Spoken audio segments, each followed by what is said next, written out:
ఆంధ్రప్రదేశ్లో ప్రధాని మోదీ టూర్పై విరుచుకుపడ్డారు AP Congress working president Sunkara Padmasri. ప్రధాని మోదీ ఏ ముఖం పెట్టుకుని ఏపీకి వస్తున్నారని ప్రశ్నించారు.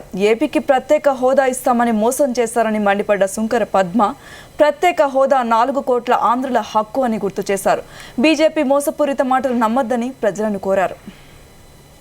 ఎన్నికల సమయంలో తిరుపతి వెంకటేశ్వర స్వామి పాదాల సాక్షిగా ఎన్నికల ప్రచారంలో భాగంగా ఆంధ్రప్రదేశ్కు వచ్చి ఇదే నాయకులతో అంటే తెలుగుదేశం పార్టీ జనసేనతో పొత్తు పెట్టుకుని వేదికని పంచుకుని ఈ ముగ్గురు కూడా ఆంధ్రప్రదేశ్కి ప్రత్యేక హోదా విభజన హామీలు అమలు చేస్తాము.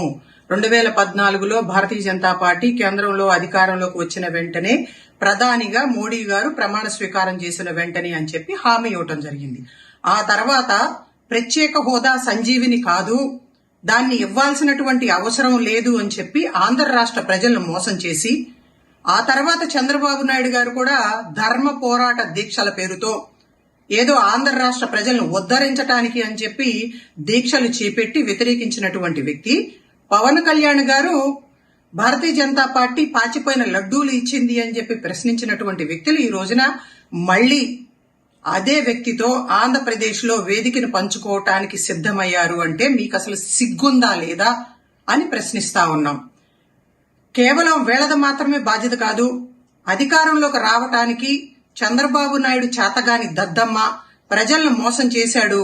కేంద్రంలో ఎవరు అధికారంలో ఉన్నా సరే మెడలు వంచి ఆంధ్రప్రదేశ్ ప్రత్యేక హోదా తీసుకువస్తాను అని చెప్పి 25 మంది ఎంపీలను ఇవ్వండి అని చెప్పి ప్రజలను మోసం చేసినటువంటి అధికార పార్టీ వైసీపీ ముఖ్యమంత్రి జగన్మోహన్ రెడ్డికి కూడా బాధ్యత ఉంది. ప్రధానమంత్రి మోడీని ప్రశ్నించాలి అని చెప్పి డిమాండ్ చేస్తా ఉన్నాను.